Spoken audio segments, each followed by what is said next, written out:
Salam sejahtera, kami daripada kumpulan 1 dan nama saya Fiona Roger. Saya Nurul Fatimah binti Gustian. Saya Nur Anis Natasha. Saya Muhammad Rahim bin Suluh akan membentangkan tentang projek kami, iaitu JEXLINK. Assalamualaikum dan salam sejahtera kepada pihak panel. Pada hari ini kami akan membentangkan tentang projek kami. Dulu, banyak pekerja yang membina rumah mendapat kesukaran semasa memasang siling. Sekarang tak perlu risau sebab JEXLINK ada. Apa itu JEXLINK? JEXLINK adalah alat yang akan membantu para pekerja memasang siling dengan lebih cepat dan tidak memerlukan tenaga yang banyak. JEXLINK menggunakan tenaga hidrolik yang dicipta secara manual. Objektif kami adalah untuk mereka bentuk alat JEXLINK dan menguji keberkesanan alat JEXLINK dan membina produk inovasi JEXLINK. Skop kajian, kami membuatnya di bengkel kayu Politeknik Mekah dan ia tertumpu kepada pekerja-pekerja buruh kurang mahir dan ia tertumpu juga pada saiz siling asbestos yang berukuran 8/6. Saya Nur Fatimah binti Gustian akan menerangkan pernyataan masalah. Okey. Secara umum, asbestos adalah bahan kimia toksik yang menyebabkan kanser paru-paru atau lebih dikenali sebagai penyakit mesotelioma. Laporan awal mengenai penyakit berkaitan asbestos adalah dari Perancis dan United Kingdom pada tahun 1906 yang menggambarkan fibrosis pulmosis berkaitan dengan pendedahan kepada asbestos krimsil.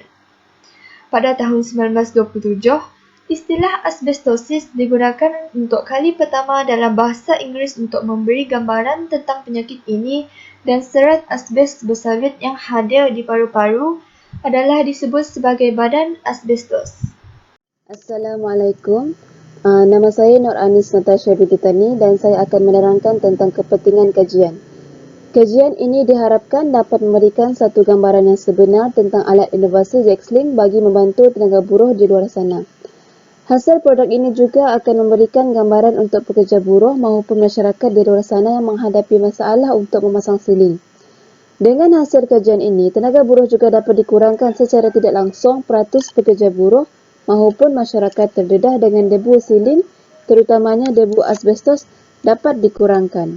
Saya Nur Fatimah akan menerangkan bab 2 iaitu kajian literatur yang berkaitan dengan konsep dan teori.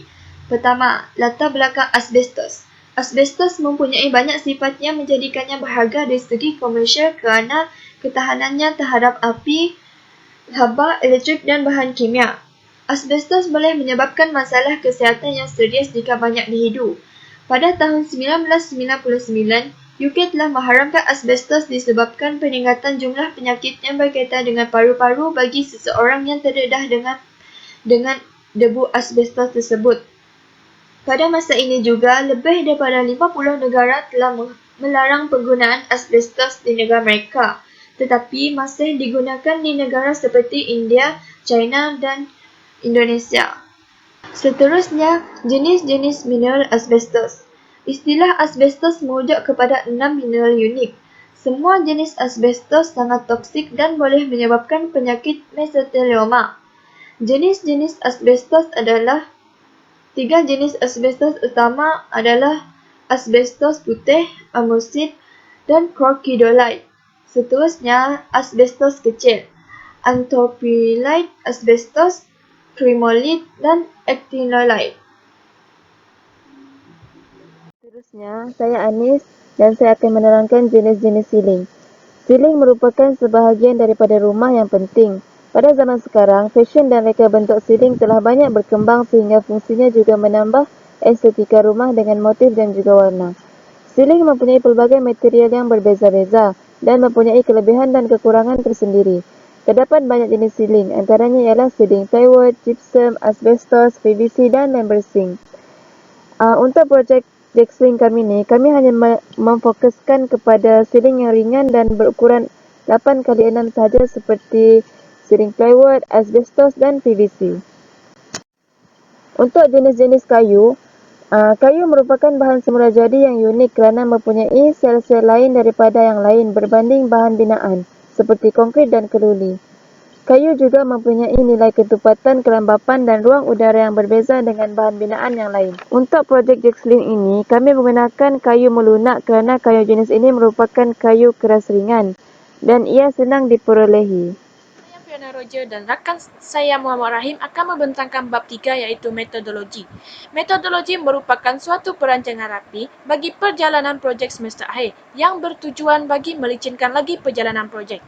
Selain itu, projek inovasi ini bertujuan untuk menepati kehendak permasalahan yang dihadapi oleh pihak industri. Dalam projek akhir ini, kami menggunakan tenaga hidrolik pada projek inovasi kami. Dan motif utama kami adalah untuk menguji keberkesanan kebolehan untuk membuat kerja pemasangan siling dan membuat penyelesaian masalah industri. Seterusnya, reka bentuk dan instrumen kajian, iaitu kami menggunakan kaedah penyebaran borang selidik kepada para pekerja yang menggunakan produk Jexlink, di mana responden yang terlibat adalah dalam golongan pekerja-pekerja buruh kurang mahir. Para pekerja diminta menggunakan kedua-dua kaedah iaitu kaedah yang sedia ada dan kaedah menggunakan Jexlink. Seterusnya, para pekerja diminta menjawab borang soal selidik untuk memastikan kaedah mana yang sesuai. Data diambil dan dianalisis untuk menguji keberkesanan produk Jexlink. Seterusnya adalah catat alih. Seterusnya, iaitu aliran pertama, iaitu mengenal pasti masalah yang dihadapi oleh pihak industri. Sebelum mencipta sesuatu produk, di mana kami membuat kajian terlebih dahulu berkenaan masalah yang dihadapi oleh pihak industri, kemudian baru membuat pemilihan tajuk. Kemudian barulah kami mengumpul maklumat. Setelah membuat pemilihan tajuk, di mana kami mencari maklumat tentang kemampuan tenaga hidrolik, bahan-bahan yang sesuai seperti kayu yang bersifat ringan, kuat dan tahan lama.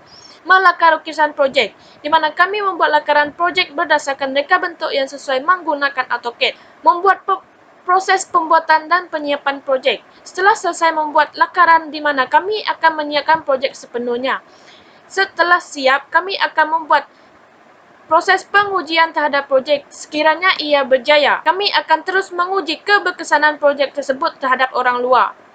Sekiranya tidak berjaya, kami akan membuat pengubahsuaian di mana kekurangan projek kami tersebut sebelum diuji oleh pekerja luar. Seperti yang anda dapat lihat di bahagian tapaknya, kami menggunakan plywood dan ia mempunyai 4 roda supaya senang bergerak. Di tengahnya pula terletaknya jarum suntikan yang disambung dengan hos. Jika jarum suntikan itu ditekan, maka kayu akan naik. Dan jika jarum suntikan itu ditarik, maka ia akan menurun. Kemudian, kayu penaik juga diperbuat daripada kayu melunak dan kayu penahan di atas juga menggunakan plywood. Ketinggian projek kami adalah setinggi 8 kaki. Sekian, terima kasih. Itu saja daripada kumpulan kami. Stay safe, duduk di rumah dan putuskan rantaian COVID.